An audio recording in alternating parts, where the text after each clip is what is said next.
I'm Maria Menounos, and you're tuned in to AfterBuzz TV, the ESPN of TV talk. Now, let the buzz begin. Hey friends, what's up? We're back again with the Never Have I Ever After Show here on AfterBuzz TV. If you've been with us for the last hour, we love you. Thank you for being here. If you're just joining us, we are talking about episodes 5 and 6 of this amazing show, and I can't wait to get into it with my amazing co-host. I am your host, Bryant Santos, and with me is the absolutely amazing. She is giving us the Indian perspective. She is giving us a love of Bollywood. She is giving us all that and a bag of chips. She is Shiksha Mahtani. Hey girl, how are you? What's up, Bryant? So excited to be here to talk about this amazing Mindy Kaling show. Let's do this. Let us do this. So these two episodes are kind of heavily focused on Ben. They both kind of mesh into Ben's big storyline. Episode 6 obviously is all about him, and then episode 5 has those little moments. So we're going to kind of talk about them together. So let's just dive right in. So before we get into Ben, we kind of start with Fab. And we talked about this a little bit before about her coming out story, and she's really like going for it. She's really, really trying. She sets up this family meeting and she's like all the way like so close to getting there, and she doesn't do it. And I like, from my perspective, I can attest to this, that that's so true and so real. I can't even count how many times like my parents, like I'm like, I'm gay, like so close, but don't go like all the way. So I love that so much. So tell me your thoughts. What were you feeling when you saw Fab like get so down on herself when she wasn't able to do it? I was heartbroken, just because I know from seeing my friends go through similar experiences how hard it can be, how your family's opinion is the most important to you a lot of the time, and how they react kind of defines everything for you. Mm-hmm. Um, I was just like holding my breath in that scene, and the fact that they thought that it was about an AP class was like, really? If I Come was on. the brother, I would be like, you just wasted my time. This I was was a text, waiting not a for him to say that. FaceTime. Yeah, I was waiting for him to say that, and I understood where she was coming from too, just because of the way they were looking at her experience with her parents. I understand why she was reserved, but at the same time, I was like, "Come on, girl, you can do it. Say it, say Right? it." Yeah. Me too. I was right there with you, like rooting her on, because I felt like this was a moment, but at the same time, I agree with your perspective as well, that it from Fab's perspective, it's kind of pressure. Like that's the big thing. And I think that's what she was going through in that moment. Like, if I can share my own story, my mom actually was the one that asked me if I was gay. And so it took off all the pressure from me. And I'm sure like Wow. if anyone's had a similar experience, it's like so interesting to see that, because just to say the words, like it's so hard. It's so much pressure, so much is wrapped around those two little words. Um, so I can absolutely see what Fab was going through. And I think that while we were like so rooting for her to go all the way and do it, she couldn't, because there was so much pressure like riding on that just one little moment. So I saw her perspective, I felt for her, and I'm like, girl, come on, you're gonna do it. And we obviously, like I said, we watched the whole season. I hope you all watched it at home as well. So we know what's gonna happen. We'll talk about that when we get there. But let's Uh, jump into Davy. So Davy is heading to Model UN. So she broke her contract with Ben. They have this contract where they can't jump in on each other's extracurriculars. I think that's so good, absolutely hilarious. They have like so good. it's so funny. Like, tell me your thoughts about that. They have this like really crazy like rivalry relationship, friends, not rivals. What's all about that? Well, okay, so up until now, seeing their rivalry, I actually liked it. The only thing that I didn't like about his this rivalry up until now was when he was just truly mean to her. Because I was like, Mm-hmm. don't be mean to her. She's gone through such a hard time this year, but it's okay to be Definitely. competitive and rivals. And I think that this episode is the turning point in their relationship to where we see them be more competitors than like like Nemesis, enemy, right? Like, yes, enemies, and they stop being cruel to each other, I guess. for And sure. so yeah, I guess that was my thought when I heard about the pact. I thought that that was the funniest thing in the world. It was just such a nerdy thing to do. Like, Absolutely. I find yeah, that funny too that you mentioned that, because that's such a good point. Like, they call them the uneffable nerds, and Ben is always coming at Davy for being a nerd or a dork, but Ben is just as nerdy and dorky as she is, yeah. if possibly even more, if that's possible. So I feel like they what this show really talks about their relationship, especially up to this point, is how they don't realize how much alike they actually are. And that's why they kind of get under each other's skin, because they're always like, no, you do this, and you like, they're so alike and they're so close in personality that's why they butt heads but can also get along. They clash a lot. So they definitely also clash at the Model UN. So they go to this overnight trip and things happen. You know, there's nuclear war, there's Equatorial Guinea getting involved. It was so interesting, but we see a lot of drama happen when Ben actually spills the beans about Paxton and Devi. Oh. That, oh my gosh, tell me your thoughts in that exact moment, because I was like, I mean, okay, I've seen in other movies and TV shows where there's a lie going around about having had sex with someone, but there's that added pressure of being Indian, you know, and I don't think that they really showed that with Devi too much up until where we see where the mom finds out. That's kind of where it turns a little bit. But up till here, it's more about her reputation, her popularity, what will Paxton think, and that's so realistic to a 15-year-old girl. But they didn't address the fact that she's also Indian, and when you're Indian, you come. Everything you do reflects on your family. Everything you do reflects on your community. So the fact that this rumor is going around, it's so much heavier than it would be for a non-Indian. I feel that I was like, holy shit, like if that was me, my world would have completely ended, you know, because it would get back to my community and that would be awful. Definitely. Well, I also want to get your take, because we didn't really talk about it last episode, but the reason that Ben actually knows is because Fab and Eleanor was actually the ones who spilled the first beans. So I totally forgot to bring that up last episode, how upset I was, because we see in the end that Devi gets really upset, but I feel like she has more reason to be upset with Fab and Eleanor than she does with Ben. Because Ben, but like we talked about, he's her rival. He has no reason to keep her secret. You know, why would he even keep her secret? But her real friends, which are Fab and Eleanor, they should have been the one to shut their mouths, but they didn't. So now that's how it kind of all blew out of proportion.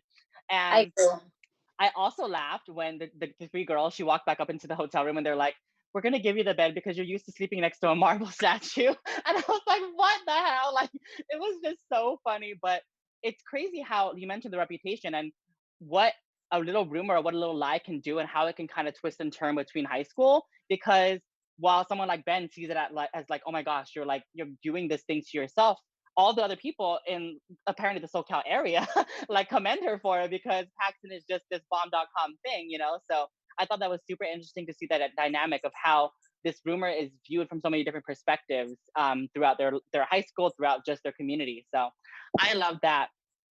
Another big theme of this episode is, we kind of touched on it, they're kind of small signs of friendship. So Ben and Devi kind of have a little bit more, like you said, more just like a friendly competition, as opposed to actually like being enemies or actually being cruel to each other. So they go at it in this first round of the Model UN. They start being nice to each other. Then they steal some alcohol and have this wild teen party. So have you been in a hotel party? Have you been to one? Have you hosted one? Tell me your thoughts, and what were you thinking when they kind of had this little moment together? It was such a typical high school moment. I mean, there's always that one kid that steals the booze and hosts the party, you know. Yeah, I just thought that it was very real to their age group, to their situation with it being a school trip, you know. How could they can't show them being goody two shoes the whole time. I mean, that would be boring, you know. For so sure. I liked it. Russia was interesting. Super funny.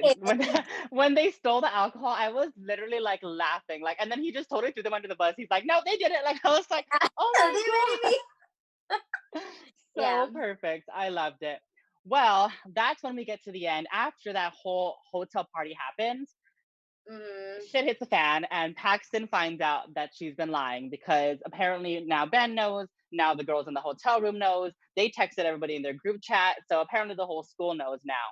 So I was definitely shocked to see that, because we talked about this a little bit. I feel like Devi blew up so much at Ben, and had got into that whole nuclear war thing with him. But I feel like she has more reason to be mad at Eleanor and Fab, because if she only shared that information with Eleanor and Fab, then she should know to go to them. So yeah, I want to see more of that. I want to see that she confronts Eleanor and Fab. because I feel like she just threw Ben so far under the bus where they could have shown these like little friendship moments. But yeah, that was definitely really interesting. But yeah, let's talk about Eleanor and Fab. Well, I want to just quickly address what you were saying. I just feel like it was so immature of Baby to blame Ben for it, just because they are nemesis up till now. They don't get along. They are always competing. So why wouldn't he spread the rumor? He has no reason to keep it secret. Just because they have one friendly moment and they decided to become allies for one day, like she should have turned around and gotten mad at her friends. Instead, her friends getting mad at her. So it was like she had every right to be mad at her friends at that point, which she never actually did, which didn't make sense at all. But I do think that the way that she handled it with Ben during the Model UN was also just mean. It kind of was, you took 2 steps forward and took 10 steps back with that moment, you know, with we're going to start a nuclear war, start World War III. It was just like, you know, yeah. For sure. All right, well, let's talk about Eleanor and Fab because they both had these 2 big revelations in this episode. So Eleanor, she sees her mom working at this Mexican restaurant because Paxton spills the beans to her. And I felt so bad for her because at the top of the show, she was like so excited. She's like, oh my gosh, my mom is doing so well. You know, she looks up to her as an actress as well. But Paxton spills the beans that she is working at this Mexican restaurant and she's not who she is claiming to be. After Eleanor and Fab kind of go and find that out, Eleanor is just so taken aback. So do you think she was justified to feel the way she did? Yeah. Oh man, yeah. What kind of a mom does that? Right? Seriously. You know? Terrible parenting. Like, really though, 20 minutes away, sending your daughter postcards, not checking up on her. She's 15 years old. Like, Absolutely. oh my God, Eleanor deserves so much better than that. I was heartbroken in that moment and didn't understand how it would be that the mom ever made it up to Eleanor, because that's just not okay. She's not present in her life. And then when she's actually in town, she's still not there. It was awful. It was so awful. Yeah, I 100% agree with you that I think that she just has bad parenting, and we obviously see even more of that, like terrible. It just becomes even more of a train wreck in the next couple episodes. So we'll get to that when we get to those episodes. But I didn't appreciate what she did to Eleanor, and I think that Eleanor was absolutely justified in her feelings because she was just so shook that her mother was like living right under her nose, and meanwhile she thinks she's this accomplished actress on the road, on touring the world, but she's literally just in the Mexican restaurant and lying to her. Even more than that, she's lying to her. So that was absolutely what Eleanor was going through. And then Fab has another revelation where she was able to come out to Eleanor. So she struggles with coming out to her family, but she does share that with Eleanor, which I think is such a sweet moment. Again, going back to the realness of this show, that's what most gays do. You're not able to come out to your family yet, so you rely on your friends. So I 100% resonated with that. And Eleanor's reaction to Fab was absolutely perfect as well. Just like, yeah, oh my God, I'm sorry you told me, don't be sorry. Like, why would you even like apologize for how you're feeling or not telling me? Because I'm sure that was so internalized, you know? So what were you thinking when they had the little moment? I was so glad that they did it that way because it was a heartwarming moment. It's the way that it should be always. It should never be anything other than exactly what that scene was, where it wasn't like why or what or oh my God. It was just like, yeah, okay, cool. I'm so happy for you. This is great, you know? Yeah. Just like matter of fact, this is who you are. I love you. Let's move on. It's not a big deal kind of thing. And I hope that we can get there in society one day where it's not even like a topic to be nervous you shouldn't be nervous to come out. You shouldn't have to come out at all. Like it's just who you are. That's just what it is. And I think we're slowly getting there, especially in these kind of TV shows. But it was beautiful. I loved it. There's a lot of pressure on Friends to react the correct way. And they handled it correctly, I think. Yeah, I 100% agree with you too, because just in the reaction from a friend, like if you're confiding in that person and if you can't even go to your family about this thing and you want to confide in someone who you trust and they give you a weird reaction, like it will just like all come crashing down, you know? So I saw that and I 100% appreciate it because I saw both sides. Like I had friends who were, oh my gosh, yeah, of course, lovely, love it. Like, I love this for you. But I also had people that were like, huh, what, why, where, So it's definitely great to see this portrayed on screen. I have a question though, because Yeah. there was one thing that didn't sit too well with me, and let me know what you thought. Was when Eleanor said, "I don't know how Davy's gonna react." That was Yes, like, no, don't say that. Don't put any doubt in her mind. for It should. sure. She's supposedly one of your other best friends, so it shouldn't even be a. It should be fine. Like, you shouldn't even question whether or not it'll be fine. You know? Absolutely. I agree with you. I actually didn't even catch it until I went back and watched it the second time when she did say that, because I was just so taken back or so happy at the moment that they shared. But then I 100% agree with you that it was definitely interesting to see that, because again, it kind of just paints the real picture. Like, sure, there are those friends that are so 100% supportive, but there's also people that might question or might be on the other end of it. So liked it, but Davy sometimes they obviously touch on in the whole series. Sometimes she's just going through her own stuff that she makes things get out of hand. Um, and that's kind of how the episode ends as well. We see her riding the bus going home, and then she blows up on them. Like, she literally blows up on them, and they were so taken back. So tell me your thoughts on Davy when she blew up on them, because they were both trying to share something so important to them, and Davy just Yeah. totally brushed them to the side and was like, I'm dealing with so much more. And honestly, she's dealing with high school boy drama. She's not dealing with so much more. But what did you think? Okay, to be fair, I mean, Davy's character tends to be over dramatic, Hmm. self-involved, and I think that if she knew in the moment what they were trying to tell her, the true importance of what they were trying to tell her, she would have reacted differently. But she was so caught up in her own life that she couldn't see that her friends were trying to tell her something important. Yeah. I don't think that it makes her a bad person, because she Hmm. wasn't like rejecting them after knowing that they had something huge personal news Yes. to tell her. It was just I'm so caught up in my own boy drama and myself. She's 15 years old. She's going through this. I didn't hate her for it. I didn't love her for it, but it was just like, yeah, okay, I you know. 100% agree. Yeah, she just self-involved is a perfect way to describe her. And sometimes it's not really a bad thing. Sometimes she's just looking out for herself. But at that same token, sometimes she is going too far off and not caring about other people's opinions or what other people care about as well. So 100% see that. And then that's how it ends. And we move into episode 6, which is basically all about Ben. So we Yeah, see, yeah, I'm sure you love this because you're a Ben stan on the show, which we love. um, so we see Ben, so many different aspects of Ben in this one episode. We see his dynamic with his parents. We see how kind of lonely he truly is, how he doesn't even feel comfortable in his own friendships, his own personal relationship. Um, so let's first talk about his parents.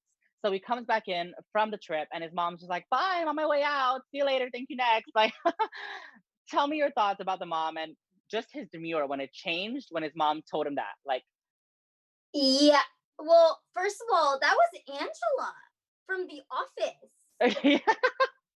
I've never watched The Office, so I wouldn't know, but I was like, oh my god, it's Angela. That's so I cool. love that. Um, she's just a major character on The Office. But Yes. I felt so bad for Ben. I wanted to just say, like, this episode was so unique Hmm. because the how many shows that only have 10 episodes spend one full episode from the perspective of a completely different character other than the main Definitely. character.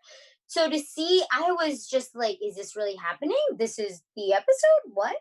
I Hmm. loved it because you get to see where he's coming from. Instead of hating him, you sympathize with the guy. And sure, he's been cruel to Davy a few times, but she hasn't been nice to him either. And Absolutely.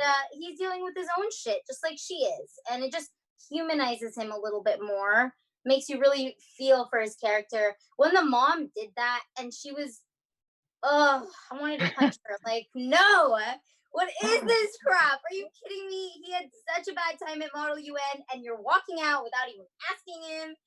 And she wanted to go where, like the Caribbean or something. I don't. Yeah, she said it's a self-involved or Oh, it was some self-actualization workshop. cruise. Yeah, self-actualization Workshop. retreat. Yeah, I don't know. It Yeah. was so bad. Oh, that made me so Yes, mad. for sure. Well, he already has a bad relationship with his mother, or not a bad relationship, but obviously there's absent parenting there. And that also stems from his relationship with his father, because his father is also very absent. You know, he's been talking about it this entire season. He's like this entertainment lawyer who deals with all these different celebrities and all these different things. And they're basically getting ready to go to a Clippers game. But the dad, the girlfriend bails on him first. So the girlfriend bails on him, and he is looking for anybody and their mother to go to this game with, because it's what I loved about this sequence was it showed that he really doesn't have any friends. That was really Doesn't what have it was. anybody. Anybody, exactly. Anybody. This episode just spoke to how lonely he truly was. You know, he couldn't rely on his parents, he couldn't rely on his girlfriend, couldn't rely on any of his friends or people that he thought were his friends, because they all just use him for different reasons, whether it be his money, whether it be his work ethic, anything like that. So I loved how this episode really portrayed his loneliness. But what were your thoughts on the girlfriend when she was popping his pimple with a selfie, taking a picture with a mechanical pencil? Like, God, the pimple thing was so gross. it was. Like, so gross. The girlfriend was awful. She was just like, I want to know what was going through her head, because I mean, okay, you can be self-involved and try and fake in ways, but at the end of the day, you're still a human. And she was just not acting. I don't know. Like, she was awful. I really didn't like her, but I also understand why he was with her, because he has nobody in his life. Like you said, Yes. the only person he talks to is his nanny slash housekeeper, you know, which is so sad because his friends left for other schools, and, you know, he doesn't make it easy on others to be his friend, to be fair. But Definitely. yeah, the girlfriend was awful. Did So you like bad. her? What do you think No, about she's terrible. I thought she was terrible. But that's funny that you mentioned the pimple popping, because that's actually what prompted him to go and see Nilani, Debbie's mother, for that big ass pimple on his her? face. Yeah. And again, we see the loneliness aspect. We see what he's really struggling with, and he literally breaks down on her chair, like in tears. So she invites him to dinner. So what were your thoughts when she invited him to dinner? I wanted to laugh so bad. Because on the one hand, I just felt so bad for him that I was like, yes, go to this house and have a family dinner. But on the other hand, I was fretting for him because I knew what Davy was going to be like when she saw him. But the fact that he started crying at the dermatologist goes to show how lonely and sad he really is. Because do you go and cry to your doctor about all your life problems? No. Like, you know, it's not like he's close to this doctor. It's Davy, of all people's mom, you know. It was just like he was clearly at the edge, and he just needed to break down. She was a mother figure, and so he did it with her. Oh man, it was so heartbreaking, and I wanted to like slap Davy later on to be like, Right? "Be him, damn it!" You know, be nice. Can I Oh my quickly gosh. say that Andy Samberg as the voiceover was one of the best surprises, Yes. because I So love good. it. Yeah. So good. I love that too. One of my things that I loved in this episode was actually the catfishing. So that one, literally, it was I loved it because it was so crazy and so funny. Oh, the catfishing. Yeah. It just took me over the edge. First of all, I'm the biggest Ariana Grande fan, and his name was Ariola Grande, and I was losing it. Like I literally didn't losing notice it. that. Yeah. So that was his Reddit name, Ariola Grande, talking to the other guy, the Pickle Rick. I don't even watch Rick and Morty, but they were talking about Rick and Morty, and he shows up to the pizza shop with this catfish man, and the man is like, "Can you blow on the pizza? Do it slower, do it slower." And I was like losing my mind. It was so crazy. What were you thinking in that whole exchange? I was so creeped out. I wanted him to get out Same. of there. Even when he was leaving, and then he turned around and came back, Yeah. I was just screaming at the TV like, "No, leave, leave, leave!" You know, so So creepy. creepy. Yeah, Seriously, I yeah. don't know how they came up with that. I guess they wanted him to experience something super weird that he could talk about later and Right. take him to the full extreme, you know, Yes. maybe of his loneliness. But ugh, what'd you think of it? No, it was while I loved it, while I laughed so hard, it was Yeah, also yeah. very creepy because I 100% agree with that. I was like, get out of there. Like, obviously, if he's like even Blow the remotely like, pizza. yeah, it was wildly hilarious. I screamed. Yeah. But you mentioned it that he used it as a story to talk to Davy because they had that nice little intimate moment in the end, which I personally appreciated because again, it goes back to this whole like, are they friends? Are they not? Are they enemies? You know, they have these like little hints of like relationship moments. Um, so what do you think? Do you like them as friends? Do you think they're better as rivals? Do you think they're better at challenging each other? What are your thoughts? I think the writers did a great job of initially making me hate him and Mm-hmm. then making me love him. Because by the end of this episode, I felt so much pity, which is horrible to say, but like I did. I felt bad for the guy that I Yeah. just wanted them to be friends so badly. Versus if you'd asked me last episode, I would have been like, oh, hell no, they could have nice exchanges, but I don't see them as friends. But then after this episode, seeing how much more they are like, more so than just the academic side of themselves, but also they both feel lonely in their own way, right? Yes. They're both dealing with their own parental issues. They're both dealing with all these things that they're not the same, but they can relate. And I was like, oh my God, they are perfect together. Let's be friends. Yes. Yes. So Yeah. I want to ask you, I guess it's kind of like a prediction or like a spoiler, but we do see, of course, the end of the season. Those of you who are watching this, you probably watched the end of the season already. Did you get any hint of like a relationship from this exchange? I was hoping. You But were like hoping. yeah, but they don't make you hate Paxton either. So Yes. I think at this point I was torn because the episode before I was still all about Paxton, but then showing me Ben's perspective and his life and who he truly is, and you know what really got me, because he's been mean to baby and he's stupid in school with people, Yes. but he was so kind to his nanny. Yes. He was I love that so too. kind.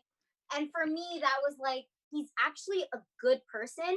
He's just dealing with issues, but he's a good person at heart and he's really smart. And so this is the episode that turned me a little bit and made me like, I don't know who I want to choose. But Right. what about you? What do you think? It's funny because I didn't see it coming. Like I didn't see it evolving into a relationship in any way, shape, or form. From this exchange, I really thought they were gonna become really good friends. Like that was gonna be it. I was still also, for a biased reason, I was still rooting for Paxton until the very, very bitter end. But I never saw an evolving relationship between the two of them. I saw more so an evolving friendship and, like you said, how they kind of understand each other because they go through similar things. So I Mm, didn't call that. So we will definitely get to all that when our here when we're here for our next episode, which is in an hour. So stick around for that. Um, but that was kind of our recap of episodes 5 and 6. It was two amazing episodes. I absolutely love these. Like you mm, mentioned, gave such a great insight into Ben's perspective, seeing more of him and making us really, really get to know him and like him. So yeah. love that. So let us jump into a fun segment. We're gonna do it. Obviously, the show is called Never Have I Ever. So why not play a game of Never Have I Ever right here on our after show? So let's start with that. Let us do You want to go one. first? You name one. Okay, we're gonna do some from the show. So like it has to be like kind of related to what happened in the episode. So I will do Never Have I Ever started a rumor about a friend. Uh, okay, I'm starting with one hand. I have never started a rumor with a friend. Okay, I You actually have. have? Oh, Yes. Bryant, how bad Um, was it? I think it was. I think it's funny that it's kind of like a really full circle thing because the same friend I was talking about that was not like like the most supportive of me being gay. I think I started a rumor about her. Like, so I probably said something, like Oh, a little bit mean. But it wasn't too bad. I think she recovered. We're not friends anymore, so maybe it was bad. But yeah, but not as bad as Davy lying about having no, sex with Paxton. no, and I don't even think it Well, I'm just saying. transpired like Davies. Oh my god! Let us know in the comments, guys, if you've ever started a rumor with a friend. Bryant, let's do three fingers. Should we just do Okay. three? Yes. Okay, so mine is I'm down one. never have I ever stolen booze and started a party at a school off trip, school trip. I haven't. I'm kind of torn because I kind of did a party prom night. It's technically a school function, But but it's not a school trip. right? Okay, Like so no, I did haven't youth done. pledge. I never did model U, and I did youth pledge, and we didn't. I wasn't the one who stole the booze. So Oh, was boo stolen? sometimes. Oh yes, girl, I am here for it. Okay, so we're both 2 for 2. Oh wait, I'm Oh one wait, no, for. that doesn't count, does it? No. I'm 1 for 3, and Okay, you're. two Yeah. for three. Okay, your I'm turn. losing it. Never have I ever um had a housekeeper. I have. Oh, interesting. You know what though? Indians in India, they have, and they said it in this show. I don't remember the episode where they said in India you'll have servants, and I don't Mm. like the word servants at all. It's such a horrible word. But you do have a lot of help in Oh, I India. see. So you have a driver, you have a cook, you have a cleaner, because there's so many people in India that need jobs that this Oh, is that the makes way to sense. give. Yeah, they give people jobs. So we have somebody who cleans the house, you have somebody who cooks the food, somebody who drives you places. And that's just kind of the way of life. It's not it's not like something that the rich people have. It's just a middle class, everybody has it kind of thing. So Amazing. I love that. Okay, yeah. your turn. Last one. Never have I ever been catfished by a 50-year-old man. I'm trying to think. Well, okay, I've been catfished, but not by a 50-year-old man. Okay, but you've been catfished. I've been catfished, yeah. I win. Yes! Let us know in the comments if you're 1, 2, or 3 fingers, where you stand on this. I love that. Was so fun. I actually love that. Let's do it again with Trina. Yeah, we will. Yeah. So speaking of Trina, she'll be back with us for our last episode of the night. We are going to be coming back to you guys at 8 p.m. around 8:10 ish to So talk in about 20, episodes. 30 Yes. minutes. Yes, around that time, about episodes 7 and 8. Stick around for that. I am personally going to say those are my 2 favorite episodes, especially episode 8. So I cannot wait to talk about that with you. But before we get there, Shiksha, tell everyone where they can find you on social media. Hey guys, I'm Shiksha Mahtani, aka Bolly Girl. You can find me on all social media platforms at I am Bolly Girl, Instagram, TikTok, Facebook, YouTube, where I post videos dancing to Bollywood dances and music. So go check it out. Amazing. I am definitely going to be there. And I am Bryant Santos. You can find me on Instagram, Twitter, YouTube, and TikTok at the Bryant Santos. Again, this has been the Never Have I Ever After Show. We love having y'all in this show with us in the chat room, talking to us. Please come back again at 8:10 ish, around that time to talk about episodes 7 and 8. It'll be me, Shiksha, and our amazing girl, Trina Dong, back with us to talk about more Never Have I Ever. We will see you there. Bye. Bye. Thank you. Our founder, Kevin Undergaro, and me, Maria Menounos, would like to thank you for tuning in to AfterBuzz TV. Remember, we're not just the first, we're the biggest in the world, and we're the only destination for all your favorite TV shows. Whatever you crave, we've got it. So go to AfterBuzzTV.com and check out our lineup. Buzz you later. The views expressed herein are those of the hosts only and do not necessarily reflect the views of AfterBuzz TV or its owners or principals.